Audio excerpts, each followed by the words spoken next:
chosen to host the second International Winter Cycling Congress, following up on the first one in Oulu, Finland.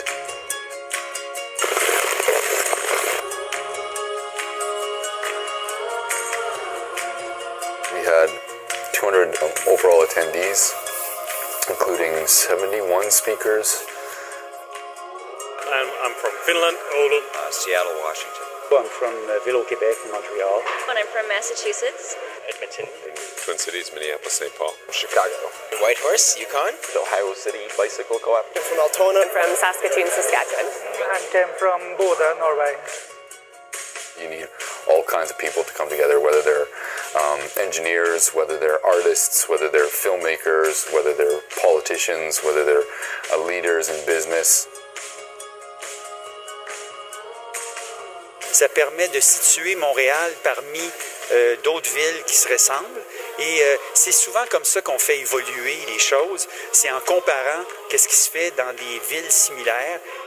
We always paint Europe as this kind of promised land of cycling year-round, but they have the same challenges that we do. They just have a different sort of mentality and approach to dealing with it. And I think that paradigm shift is something that we can start to cultivate here. It's really a culture shift.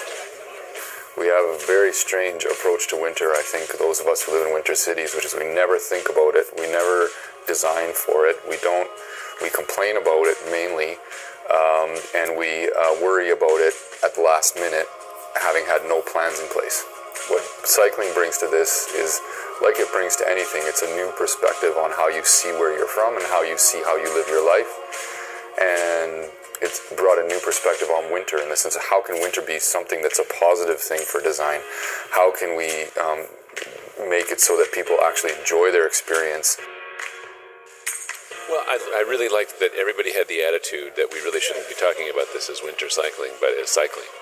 And that the idea of making it year-round should be understood by everybody, traffic planners, city governments, provincial governments, state governments, and so on.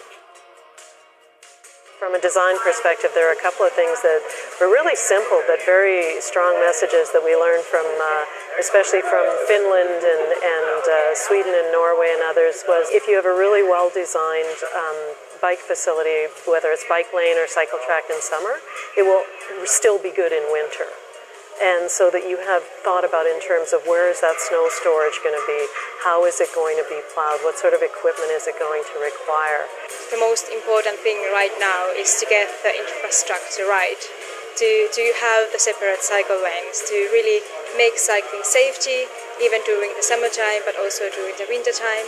So in that way, also the winter maintenance would be a lot easier.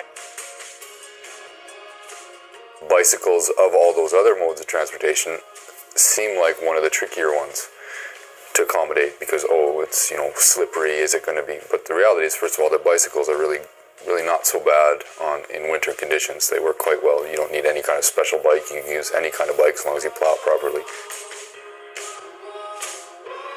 And now when you refocus, you start to realize that people who are on bicycles, people who are in wheelchairs, people who are pushing a stroller, dragging a toboggan, walking, those kind of people make a city live, breathe, and they make its heartbeat.